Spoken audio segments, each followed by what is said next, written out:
Have you ever walked through a familiar city, wondering about the hidden stories beneath its surface?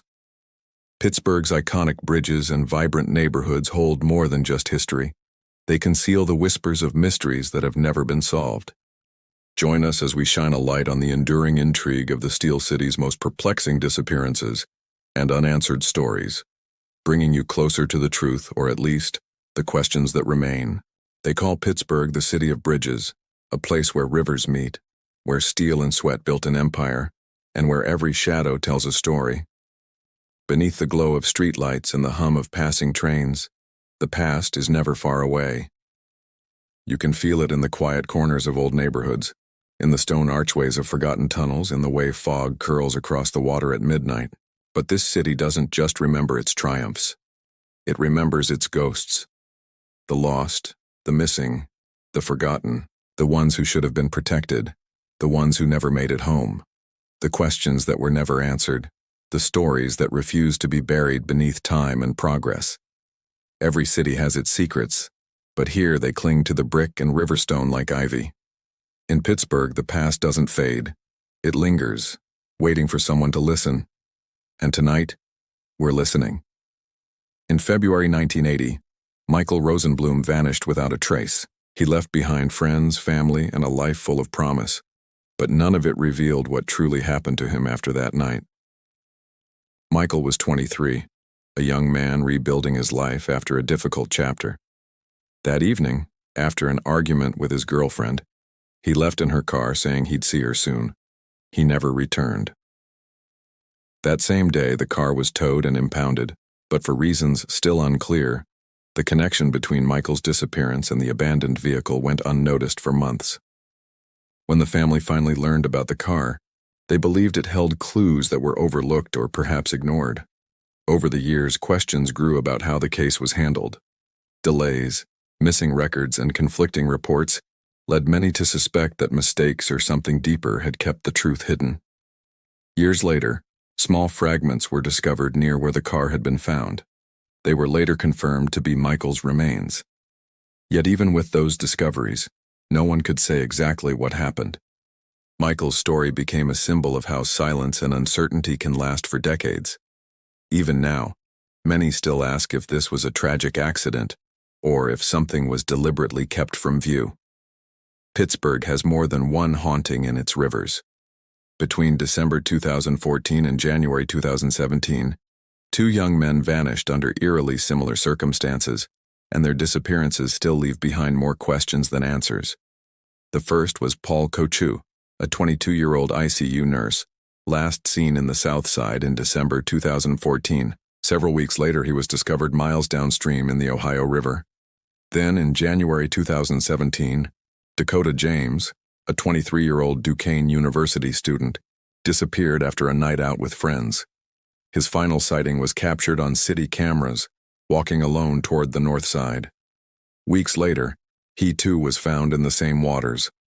Both Paul and Dakota were members of Pittsburgh's LGBTQ community, bright, compassionate young men whose lives touched many. Their families and friends continued to seek answers, unwilling to believe these events were mere coincidence. In both cases, the cause of death was listed as drowning, but how and why it happened remains undetermined. For those who loved them, that uncertainty feels impossible to accept. A theory that often resurfaces is that of the so-called smiley face killer, a possible pattern of disappearances involving young men near rivers across the country. In Pittsburgh, faint graffiti resembling smiley faces near the riverbanks added to the unease, though no direct evidence ever proved a connection. What makes Paul's and Dakota's stories so haunting is not just what we don't know, but how closely their paths mirrored one another.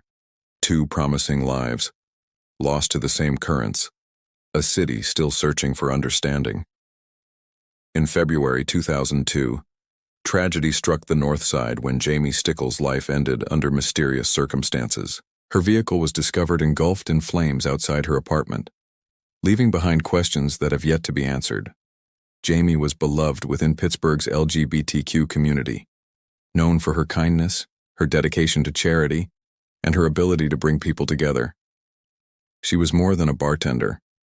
She was a friend, an advocate, a light for those around her.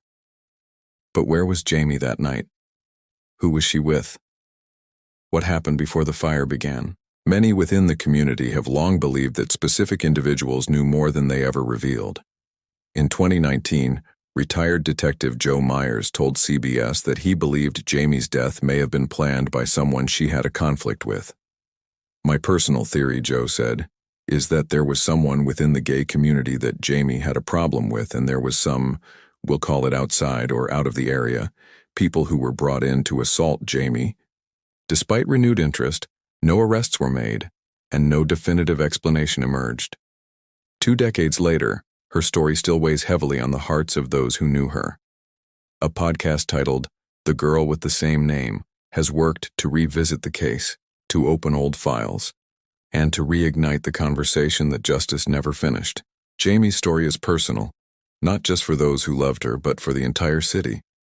It forces us to ask, when someone is forgotten by the system, do they fade away, or do they remain, waiting for someone to finally listen? Terry Rhodes disappeared on September 27, 1975, just 13 years old. Nearly 50 years later, her story remains one of the most haunting mysteries in western Pennsylvania. That day she was reported that she was going to visit a friend. She left behind her personal belongings, suggesting she had every intention of returning home. But she never did. Witness accounts placed her in Greensburg that day, possibly at a gathering on Bell Way. Some said she left with friends, others remembered her staying behind. That was the last confirmed sighting of her. Terry's family later learned she may have been connected to several adults who were known to local authorities. One, a former police officer, another tied to extensive criminal activity. Whether these connections were coincidence or part of a larger truth has never been proven. Years passed with no resolution. Investigations slowed. The trail went cold. Yet for those who remember her, Terry was never just a missing person. She was a daughter, a sister, and my cousin, deeply loved and missed. Her story forces a painful question. When the truth hides behind silence, how does a family hold on to hope? How do you refuse to let someone disappear completely? Terry's name stands among the shadows we explore. Her absence forms part of the larger silence in Steel City. But in this series, we don't just pass through shadows. We reach for them. We ask. We remember.